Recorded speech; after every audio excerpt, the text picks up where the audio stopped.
Okay, we're going to be discussing semiconductors. So we've discussed conductors and insulators, and now we're going to be looking at an in-between set of elements and materials called semiconductors. So semiconductors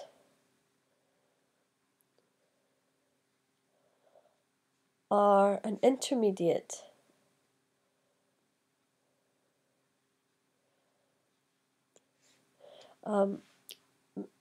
material between conductors and insulators.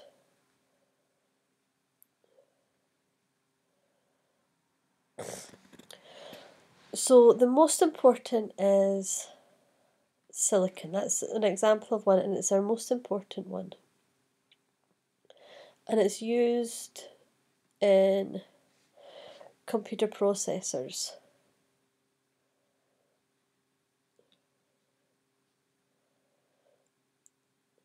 So if you look at the periodic table, I know it's a tiny periodic table.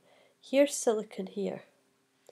And silicon, if you were to look at the different groups of the periodic table, silicon is part of group 4. So this here is group 4. You've got carbon, psyllium, and germanium here. This is group 3, and here's group 5. So most semiconductors are group 4 metals. So silicon, germanium,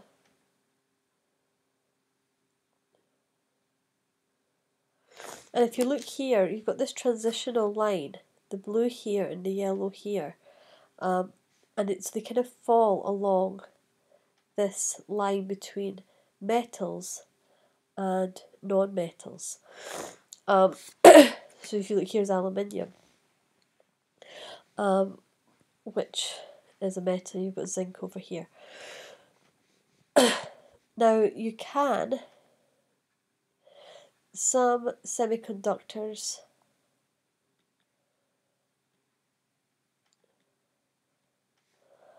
are made by mixing elements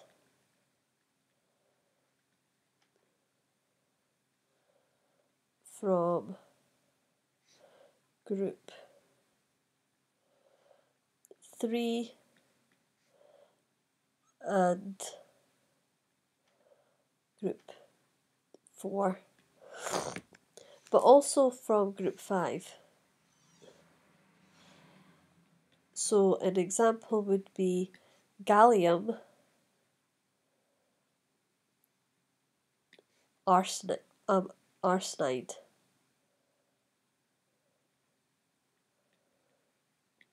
So it's gallium and arsenic mixed together. So gallium is here, so group 4 metal, and arsenic is here.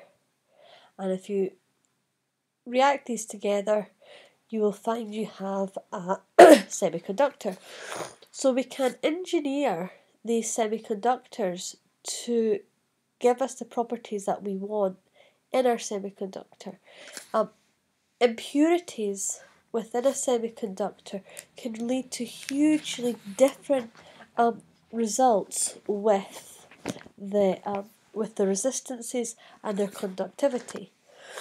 Now let's think about how this works. Let's think about our band gap theory. So if you remember, we had our insulator, and here was our filled band. Here was our valence band, so our outer electron level. Then we had our band gap, and we had up here our conduction band. And we said that for an insulator to conduct, we needed to force electrons out of the valence band and into the conduction band.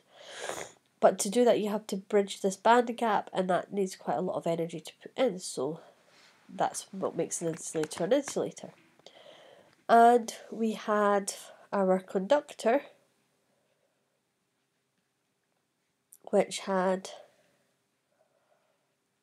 our filled band. So all those layers on the atom, all those energy levels filled with electrons, where they're all nicely, all the places are filled. Then we had our valence band. I'm going to do the valence band in green. So this is our valence band. And then we had our conduction band.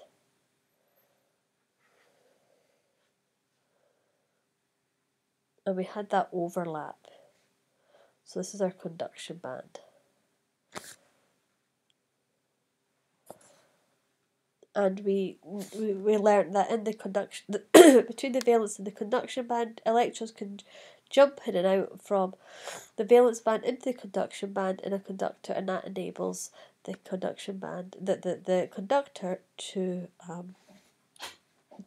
conduct electricity.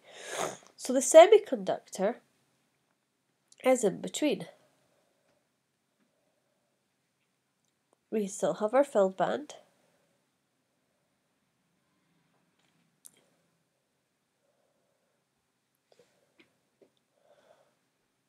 We still have our valence band.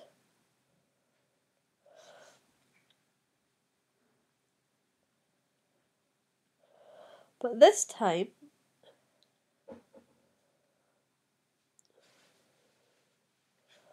our conduction band is not as far away as it was in the insulator.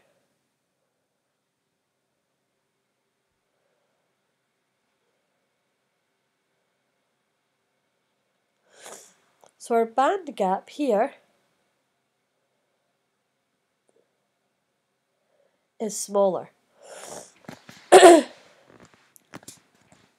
So let's think, at room temperature,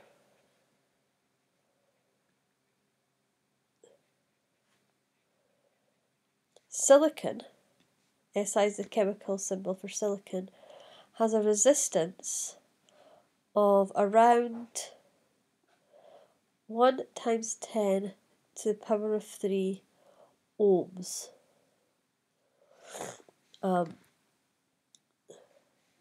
Actually, I'll resist, it's a resist, let me rephrase that. A resistivity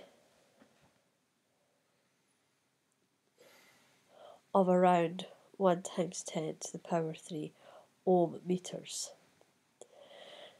Now that is 11 orders of magnitude larger than copper. But 12 orders of magnitude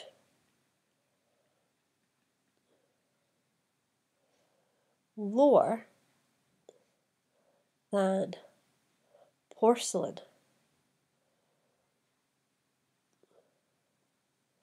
So if you remember, porcelain and ceramic were some of the materials that are used in high voltage pylons as the insulating material between the actual pylon and the cables, because it's got such a massive resistance. So compared to copper, silicon isn't very conductive, but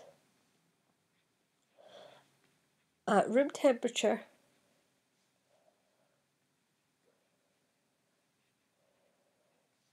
current will flow in silicon. Only a little.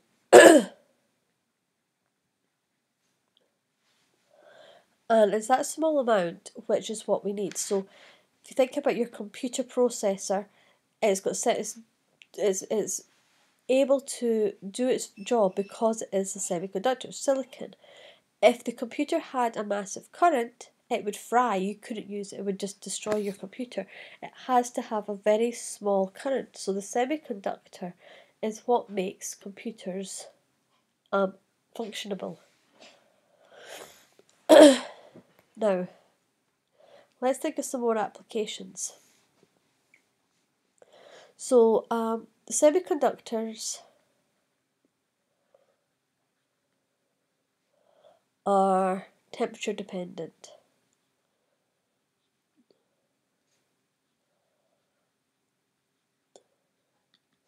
So the higher the temperature,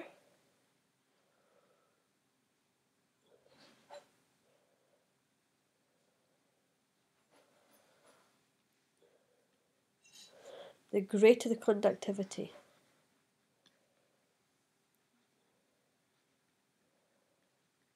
And that makes sense if we quickly go back to our band gap. If a semiconductor is at a higher temperature, those valence electrons are going to have more energy and can jump up into the conduction band.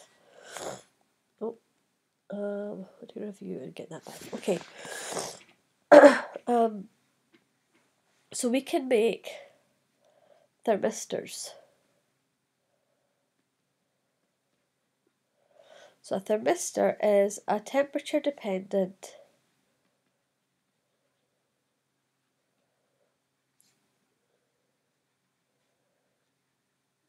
resistor. And it has the symbol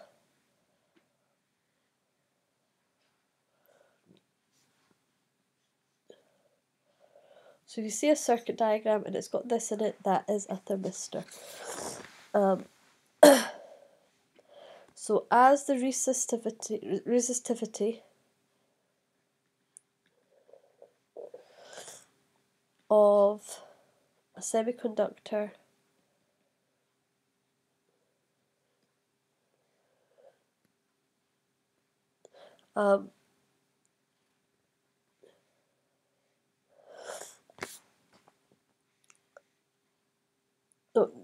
that's what I wanted to say, sorry. As the temperature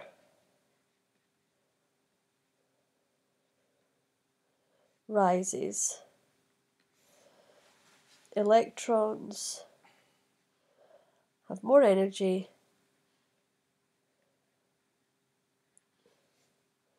to enter the conduction band,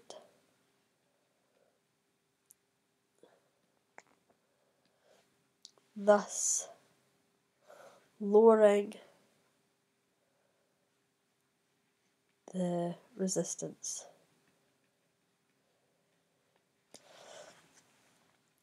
Now, this has obviously got applications. If you've got a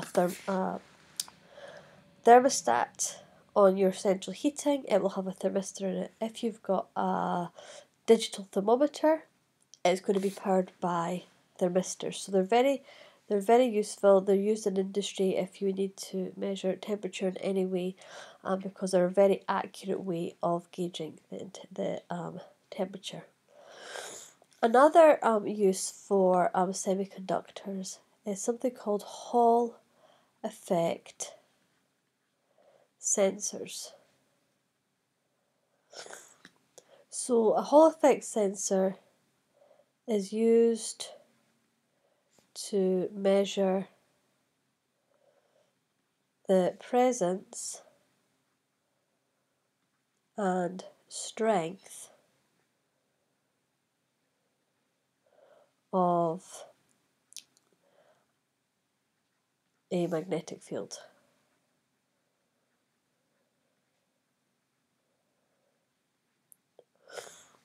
They are useful because they are non-mechanical.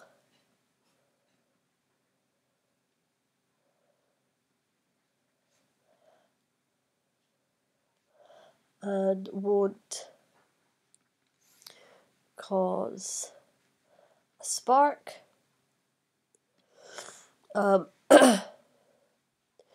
More advantageous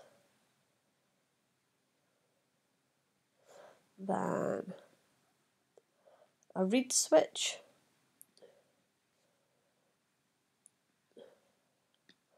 So a reed switch, to define what a reed switch is a switch controlled by a magnetic field.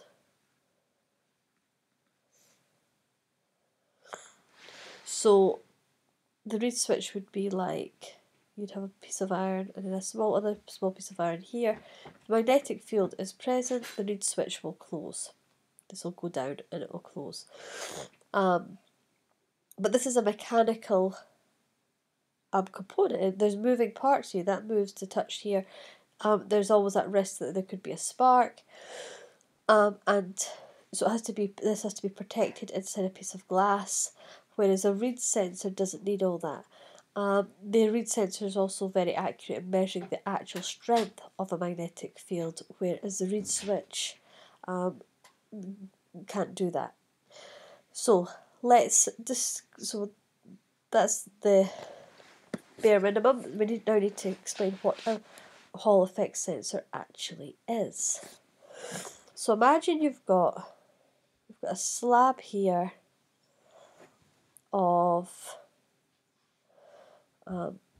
semiconductor. So this is a piece of semiconductor.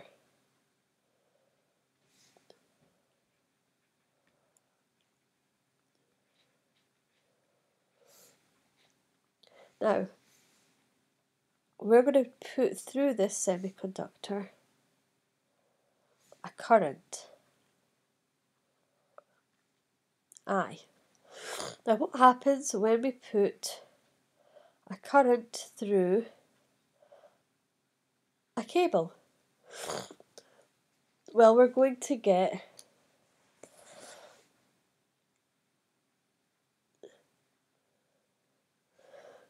a magnetic field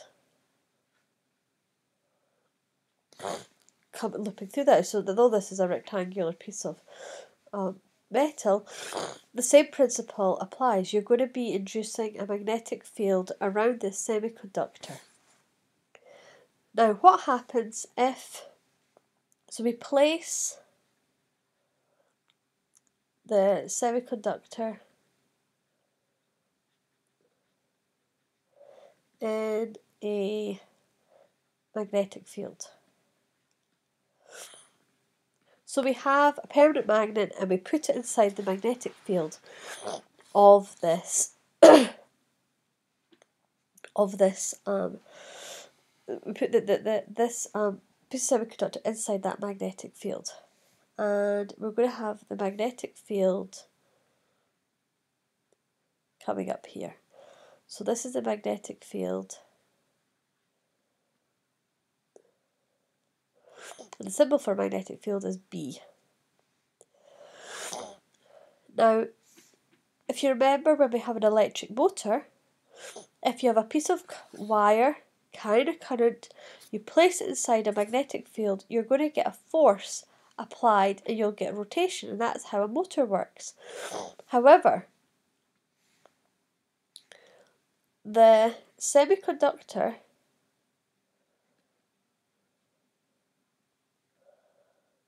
cannot move. It's fixed. However, within the semiconductor, there's still going to be that experience of the force acting on it, of these two, the magnetic field created by the current and the magnetic field by the parent magnet in which we've put this inside the field of. And so what happens is the electrons within the semiconductor are going to shift. So they're going to be moved over to one side. They're going to experience that force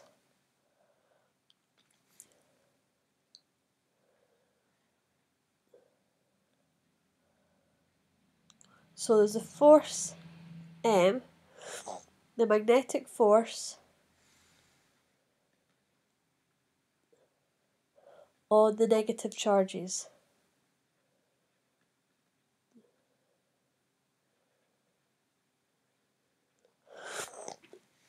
And the negative force on the negative charges is going to cause there to be this buildup of negative charge on this side of the semiconductor, which means on the opposite side we will have a positive charge built up. So here we will have an electric force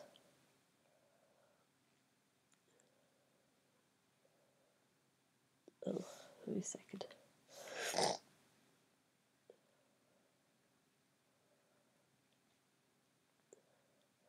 From the charge buildup.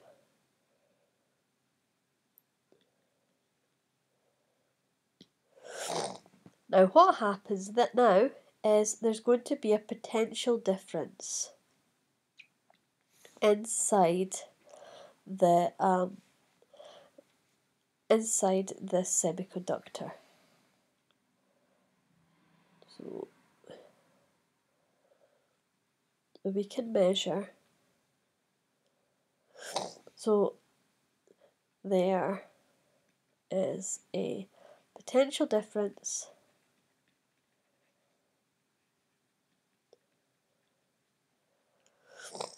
across the semiconductor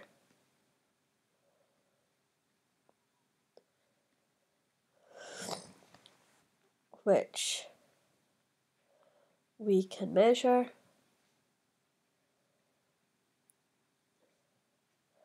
this is the Hall voltage. So we call this the Hall voltage.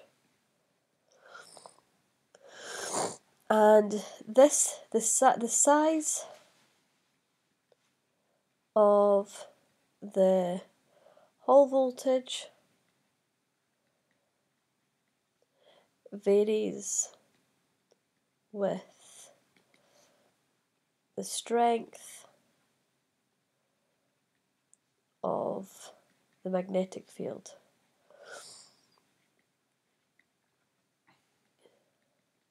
So let's say we have no magnetic field, we've not put it inside the magnetic field of a permanent magnet. What would happen is the current would just flow through our semiconductor and this voltage here, there'd be no potential difference over here and that would be zero. But as soon as a magnetic field is present, you're going to start seeing this charge building up on this side and the positive charge on there, and therefore the potential difference. So the greater the potential difference, the greater the magnetic field, and therefore you can then measure, you get an accurate measurement of what the magnetic field would be. Because there's no moving parts, this doesn't move, we don't have any risk of sparking, and so the sensor doesn't need, the sensor can be sealed and it can be put into various different components. They're used in RBA and in your braking system. They're used in different components inside engines, and they're also widely used in industry for measuring magnetic field strength, and it's useful to go and have a wee research on what different uses the Hall effect sensors have in industry. So I hope that helps.